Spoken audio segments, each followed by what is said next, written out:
Hello everybody, Luminary Trout here, and it's been a while since I've done one of these videos. Didn't think I would, however, on YouTube, I have been seeing a lot of Evolution stuff, and it's probably just mine. However, it reminds me of one of the what if scenarios. I don't really consider it a Spec Evo, even though I think it falls into the category. But to me, it's more of a what if, and it's one of the ones that I enjoy doing every now and again. It's kind of like a thought experiment as well, and that's bright. What if the world didn't have gunpowder? Now, of course, the obvious cop out answer is we would just find another explosive device or whatever, or some other way to do it. But I'm talking about just completely no, like almost no explosives, and like as I have here in the thing, the earliest record of it is ninth century China. The whole fireworks thing. Kung Fu Panda talked about it in the second one. But keep everything, like all the evolution, everything stays the exact same in our timeline. Like the canon that we're in right now. Keep everything up to the ninth century of our timeline. Keep all that the same, but take away gunpowder.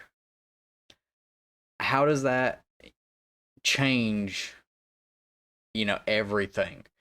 Because think about how pretty much the entire world would change if we didn't have gunpowder, we didn't have firearms, combustion engines.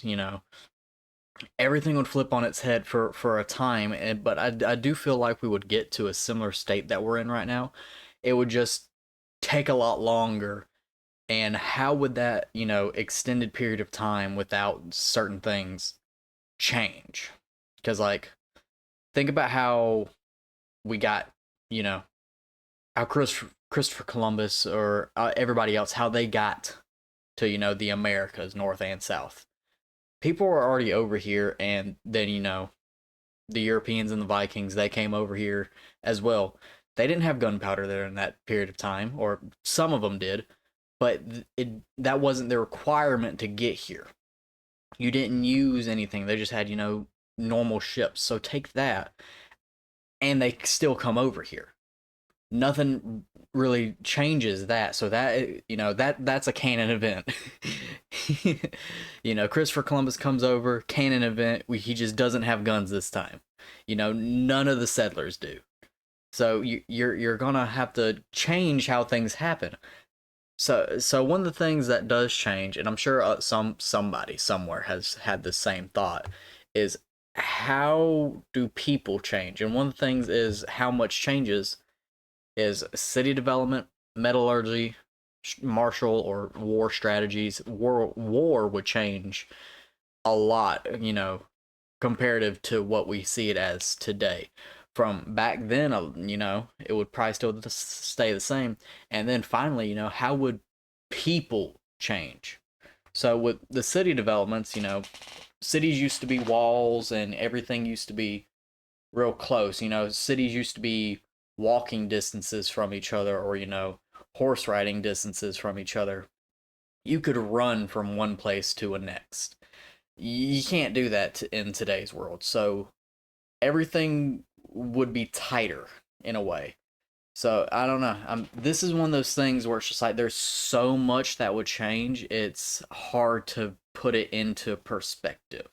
The next one is metallurgy, which working with metal, blacksmiths, swordsmiths, weaponsmiths, clocksmiths. They all work with metal in some sort of way, and for that to be a necessity for a more extended period of time, how would those skills change? What would be learned? What would be passed down? There would probably be many more different techniques of smithing than there are today, because majority of the time weaponsmithing like that is done as a job or as a hobby, and it's not really as much of a necessity now as it would be in this different timeline. So that's another thing that I don't know. It would change. Something would have to happen for it to continue to push to be better. Or, you know, maybe we find a way to use less materials to make similar quality weapons. I mean, so look at, or, you know, like with the metal martial strategies war, catapults, battering rams, all that kind of stuff would still be integral to strategies when it comes to war. I mean, but when's the last time a catapult's been used, or a trebuchet? It hasn't, because it's not necessary. We have bomber planes that can just run by, carpet bomb, which I don't think we're still allowed to do anymore, but still we could. We just don't. I've edited that out. Whatever. And look at population, how it is now. When wars were done by who has, you know, the larger number of troops, you know, that they're more likely to win. I mean, population would either decrease by a certain amount, or, you know, maybe we would still balance out to an extent, you know, because right now we're kind of on it. Aren't we on like an exponential rise of just overpopulation?